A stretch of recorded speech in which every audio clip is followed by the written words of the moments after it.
अक्सर लोग हक जमाते हैं पर रिश्ते नहीं निभाते। ओप्पो में मेरे साथ दोनों हुआ, हक भी जमाया गया और रिश्ते भी निभाए गए। नमस्कार दोस्तों, मेरा नाम है Pradeep Kumar Yadav, senior training manager from Oppo Haryana. इस कहानी की शुरुआत होती है साल 2014 में, जब मैं अपनी इंजीनियरिंग की पूरी पढ़ाई कर चुका था। नौकरी की तलाश करते करते एक दिन एक टीवीसी में ऐड चला जो कि काफी इनोवेटिव था। इसमें एक ऐसे स्मार्टफोन के बारे में बताया जा रहा था जो कि ओ क्लिक के थ्रू एक फोटो खींच सकते थे। इस प्रोडक्ट का नाम था ओप्पो N1। उस समय मैंने ये सोचा क्यों ना ऐसी कंपनी में जाके मैं भी काम करूं, और उसी वक्त भगवान का एक इशारा हुआ। मेरे मोबाइल के अंदर एक मैसेज आता है कि ओप्पो इंडिया के अंदर एक बल्क हायरिंग चल रही थी, जो कि थी गुड़गांव सेक्टर 49 में वाटिका बिजनेस पार्क पे। और अगली सुबह मैं पहुंच गया इंटरव्यू देने। वहां मैंने देखा 300 लोग अपनी किस्मत आजमाने को तैयार थे। मैं पहले तो थोड़ा घबराया, फिर मैंने सोचा छोड़ना यार, चल ट्राई करते हैं। शुरुआत होती है रिटन टेस्ट की, जीडी की और पीआई की। पीआई पहुंचते पहुंचते 300 लोग कब 70 में बदल जाते हैं पता नहीं था, और उन 70 में मैं भी एक था। मुझे आज भी याद है, मेरे पीआई के टाइम पे मुझसे एचआर ने पूछा था कि हम आपको क्यों ले। मैंने कहा मेरे में एक ही क्वालिटी है, that I am okay to adapt anything, and आप मुझे किसी भी समय कहीं भी काम करने के लिए बोलेंगे तो मैं हमेशा रेडी मिलूंगा। मेरे एचआर ने मुझसे कहा कि आपको ओप्पो कंपनी की तरफ से कॉल आ जाएगा, और मैं समझ गया कि मेरा सिलेक्शन हो गया। जैसे ही मैं सिलेक्ट हुआ, हमारा पहला हफ्ता बीता एक टफ ट्रेनिंग में, जिसमें हमें प्रोडक्ट को किस तरह बेचते हैं इसके बारे में बताया गया। हमें ये भी बताया गया कि हमारे आने वाले 6 महीने एक प्रोबेशन पीरियड की तरह है, और इस प्रोबेशन पीरियड में हमारी प्रोफाइल रहेगी मैनेजमेंट ट्रेनिंग। जहाँ हमारी सबसे पहली लोकेशन थी दिल्ली। दिल्ली में जाके हमें अपने ब्रांड को प्रमोट करना था थ्रू मार्केट एक्टिविटी। वहाँ पर हमने डिफरेंट कस्टमर को जाना और हमारे प्रोडक्ट के बारे में उन्हें बताया, और इस तरह हमें पता चला कि कस्टमर को किस तरह प्रोडक्ट बेचना है। अब हम आते हैं हमारी नेक्स्ट लोकेशन पे, जो था गुड़गांव का सेक्टर 14। सेक्टर 14 में हमारी शुरुआत होती है स्पाइस कम्युनिकेशन पे, जहाँ पर हमें मिलते हैं दीपक सतीजा जी, जिनका नेचर हमें बहुत बढ़िया लगा। उनसे पहली इंटरेक्शन में मैंने उन्हें बताया कि हमारा ब्रांड नया है और आप हमें सपोर्ट कीजिए और हम आपकी सेल बढ़ाएंगे। उन्होंने पहली बार में हम पे विश्वास किया और हमारी एक्टिविटी को सपोर्ट किया। प्रदीप जी ने बोला कि हम एक नया ब्रांड लेके आ रहे हैं तो आपको सपोर्ट करना है। अगर मैं ओप्पो में बात करूं तो मेरा अकाउंट 0001 है। उस दिन से मैं ओप्पो के साथ काम कर रहा हूं। 10 पीस से स्टार्ट किया था, आज मैं 200, 200, 250 प्लस कर रहा हूं। और इसके अंदर सिर्फ मेरे एफर्ट्स नहीं है, कुछ कंपनी के लोगों के, कंपनी के स्टाफ के एफर्ट्स हैं, कुछ मेरे एफर्ट्स हैं, और कुछ प्रोडक्ट जिसके अंदर आज तक कोई कंप्लेंट नहीं है। वो हमें सपोर्ट करें, हम उन्हें सपोर्ट करें, प्रोडक्ट अच्छे आते रहे। तो मैं ऐसा ही विश करता हूँ ओप्पो के साथ आने वाले फ्यूचर के लिए। सुबह हमारी एक्टिविटी का सेटअप होता था और शाम तक हम कस्टमर को लीफलेट के थ्रू अपने प्रोडक्ट के बारे में बताते और समझाते, और धीरे धीरे हमारे पीसेस बिकने लगे। ऐसे सेक्टर 14 के अलावा हम और भी कई सारे रिटेलर के साथ जुड़ने लगे, और इनमें हमारे मेन काउंटर थे अंकित कम्युनिकेशन जो कि बस स्टैंड पे थे, शनि कम्युनिकेशन जो सेक्टर 37 में थे, मधुर इलेक्ट्रॉनिक्स और मधुर साउंड सूरज बिजनेस पालम विहार पे, और इन सब की दुकानों पे हमने धीरे धीरे करके सेल आउट को चालू किया। हमारे पास आया करते थे, उनका नाम था प्रदीप। लड़का इतना ट्रस्टफुल वर्दी था हमारे पास आते हुए, तो हम लोग एडवांस चेक भी दे दिया करते थे। Advance cheque in the sense हम लोग आरटीजीएस करा दिया करते थे 12.5 लाख या अराउंड अबाउट 25 लाख के करीब, और वो हमको कंपनी से माल ला के दिया करते थे। और ओप्पो इस तरीके से हम लोग बेचा करते थे, क्योंकि उन दिनों ओप्पो का कोई भी डिस्ट्रीब्यूटर नहीं हुआ करता था। यही एक तरीका होता था ओप्पो का माल बेचने का हम लोगों के पास। तब से लेकर आज तक मेरे ख्याल अगर हम ओप्पो की बात करें तो आज हम राउंड अबाउट 80 लाख 90 लाख रुपए का ओप्पो बेचते हैं। उन दिनों की बात करें तो 25 लाख का बेचते थे, कि उस दिनों से लेकर आज तक हमारा अगर आप लगाएं तो 4 गुना 5 गुना हम लोगों ने ओप्पो की कंपनी से तरक्की की है, और अंकित कम्युनिकेशन को ओप्पो के साथ यहाँ तक पहुंचाया है। और मैं समझता हूँ इसमें सबसे ज्यादा बड़ा हाथ जो है वो प्रदीप का है। अब मेरी लाइफ में एक नए हीरो की एंट्री होती है। इस हीरो का नाम था बोंग टेक्नोलॉजी प्राइवेट लिमिटेड, और अब इस एजेंट ने हमारे हरियाणा की ब्रांच को भी टेक ओवर किया, और इनके सीईओ थे मिस्टर विक्टर, जिनका साथ दे रहे थे मिस्टर इवांस और मिस्टर जेनो। और साथ में हमें यह भी बताया गया कि हमारा प्रोबेशन पीरियड खत्म हो गया है, और अब मुझे एक नई प्रोफाइल मिलने जा रही थी जिसका नाम था सेल्स एग्जीक्यूटिव। नई सेल्स एग्जीक्यूटिव प्रोफाइल के साथ मैंने आइडेंटिफाई किया कि मेरे पास अब टोटल 3 सबसे बड़ी प्रॉब्लम है। सबसे पहला डिस्ट्रीब्यूटर का गुड़गांव में ना होना, दूसरा टीम का ना होना, और तीसरा सबसे इम्पोर्टेंट ट्रस्ट फैक्टर का ना होना, जो कि अब मुझे गुड़गांव में बनाना था। जैसा कि मैंने आपको पहले बताया कि हम अब तक 15 से 20 रिटेलर्स के साथ जुड़ चुके थे, लेकिन जो सेल आउट पहले होता था अब वो धीरे धीरे करके डाउन आने लगा, क्योंकि प्रमोशनल एक्टिविटी का भी एक दायरा होता है। यहाँ पर मैंने अपना पहला चैलेंज को फेस करने का फैसला लिया, जो था डिस्ट्रीब्यूटर का ना होना। मैं कई डिस्ट्रीब्यूटर के पास गया, उन्हें अपना मार्जिन स्ट्रक्चर के बारे में बताया और प्रोडक्ट के बारे में बताया, पर हर जगह से मुझे सिर्फ ना ही सुनने को मिली।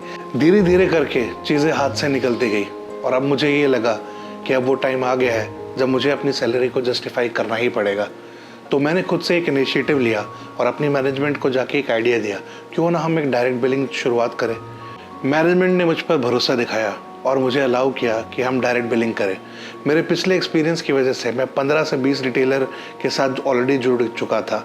मैं उन्हीं के पास गया और उनको सपोर्ट मांगने गया कि वो मुझसे डायरेक्ट बिलिंग करें, और उन सबका एक ही कहना था कि सर हमें आपका नेचर, आपका हार्डवर्क ऑलरेडी पसंद है और हम आपकी कंपनी के साथ एडवांस चेक के साथ साथ एग्रीमेंट साइन करने को भी तैयार हैं।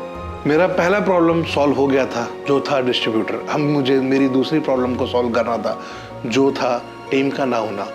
अपनी प्रमोशनल एक्टिविटी के टाइम पे मैंने काफ़ी अच्छे दोस्त बना लिए थे जो कि दूसरे ब्रांड में प्रमोटर थे। मैंने अब इसको अपॉर्चुनिटी का फ़ायदा उठाया और मैंने उन्हें अप्रोच किया, सैलरी स्लैब उन्हें एक्सप्लेन किया और आखिरी में उन्हें कन्विंस कर लिया। अब मेरे पास खुद की टीम थी, पर मेरी दूसरी प्रॉब्लम भी यहीं से खड़ी हुई कि अब मैं उन्हें स्टॉक की सप्लाई किस तरह करूँगा। तब मेरा साथ दिया मेरे एक प्रमोटर ने, जिनका नाम था विपिन त्यागी। उन्होंने कहा कि सर आप हमारे लिए इतना पेन ले सकते हैं, क्या हम आपकी हेल्प नहीं कर सकते। उन्होंने मुझे सीधा अपनी बाइक की चाबी मेरे हाथ में पकड़ाई और मुझे कहा सर लीजिए आपकी प्रॉब्लम सॉल्व, अब आप स्टॉक की सप्लाई कीजिए और सेल अब हम करेंगे। नमस्कार दोस्तों, मेरा नाम विपिन त्यागी है। मैंने प्रदीप सर को काफ़ी मेहनत करते हुए देखा है, जिसमें ये स्टॉक प्रोवाइड कराना, काउंटर प्रोवाइड कराना, बहुत सी चीज़ें करते थे।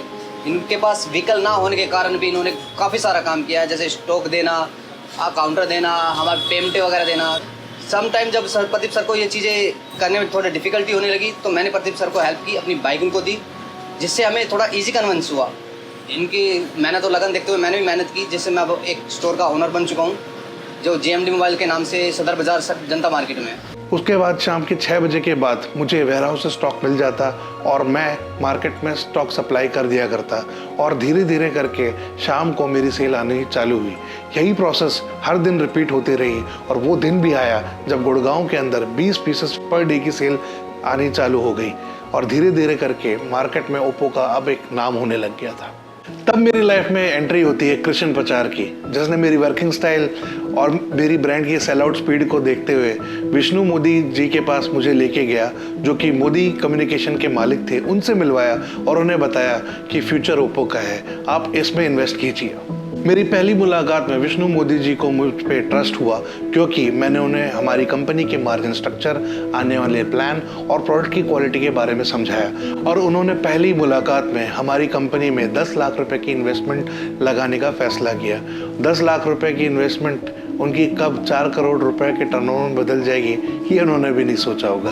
मुझे उसी वक्त समझ में आ गया था कि अब मेरा ब्रांड हिट है। 2016 में मैंने अपना ओप्पो के साथ अपना स्टार्टिंग में बिज़नेस स्टार्ट किया था। तो उस टाइम प्रदीप जी आए थे मेरे पास, मुझे भी लगा भी मेरा फ्यूचर ओप्पो के साथ और ज़्यादा ब्राइट हो सकता है। तो 2016 की स्टार्टिंग में मैंने अपना ओप्पो के साथ जर्नी स्टार्ट की।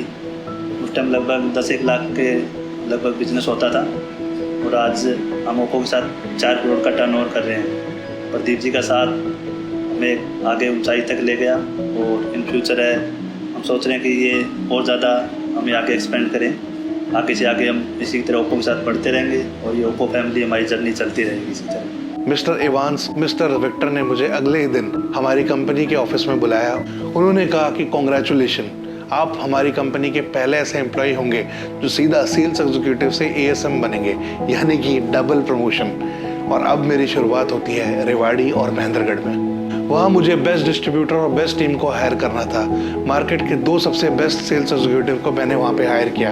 एक का नाम था हरीश बजाज और दूसरे का नाम था कृष्ण पचार। शुरुआत में 300 पीसेस का हमें टारगेट मिला और वो टारगेट अचीव होते हुए टारगेट अचीव होने का दौर एक ऐसा चला कि हमें लगातार 3 बार बेस्ट एएसएम से नवाजा गया और यही सिलसिला हमने महेंद्रगढ़ में भी चलाया और मुझे एक नया असाइनमेंट मिला और उस असाइनमेंट का नाम था झज्जर। वहाँ भी सेम परफॉर्मेंस का रिकॉर्ड बनाया गया with best distributor and best team. समय आ गया था दिवाली 2016 और रेवाड़ी और महेंद्रगढ़ ने 2000 से ज़्यादा पीसेस की सेल आउट को वहाँ पे अचीव किया, जो कि मेरी पुरानी कर्मभूमि गुड़गांव से भी ज़्यादा थे। और इसके बाद मुझे मैनेजमेंट से मिला सबसे बेस्ट गिफ्ट और ये बेस्ट गिफ्ट था एक नई गाड़ी। और मेरी लाइफ का ये बहुत बड़ा अचीवमेंट था, क्योंकि वक्त एक बार ऐसा था कि मेरे पास पर्सनल व्हीकल भी नहीं हुआ करता था और आज मेरे काम से खुश होके मेरी कंपनी ने मुझे गाड़ी देने का फैसला किया। मेरी फैमिली को मुझ पर बहुत प्राउड हुआ और मेरी टीम को भी। फिर साल आया 2017 का, मेरी लाइफ की एक और सबसे बड़ी अचीवमेंट, मेरी शादी। और वहाँ भी ओप्पो ने मेरा बहुत अच्छा साथ दिया, क्योंकि 10 लोग जो मुझे देखने आए थे उन 10 लोगों में से 8 लोगों के पास ओप्पो था। अब मैं समझ गया था कि मुझे किसी भी इंट्रोडक्शन की ज़रूरत नहीं थी। ऐसा ही सक्सेस का दौर चलता रहा 2017 में भी और 2018 में भी। फिर साल आया 2019 का, जब ओप्पो हरियाणा ने ओप्पो के हर एक मेंबर और डीलर को थाईलैंड ट्रिप पे लेके गई। ये ट्रिप एक सक्सेस ट्रिप थी। सक्सेस का सिर्फ एक ही एग्जांपल देना चाहूँगा कि जो रेवाड़ी डिस्ट्रिक्ट 1500 पीस किया करती थी, उस दिवाली रेवाड़ी जैसे एरिया ने 3000 पीसेस भी अचीव किए। यहाँ भी काफ़ी स्ट्रगल रहा, क्योंकि सेम डे डिलीवरी इंश्योर करने के लिए मुझे काफ़ी बार ट्रेनों का सहारा लेना पड़ा। बट इसी के ठीक बाद सबसे बड़ा चैलेंज आया जो हर किसी की लाइफ में था, वो था लॉकडाउन।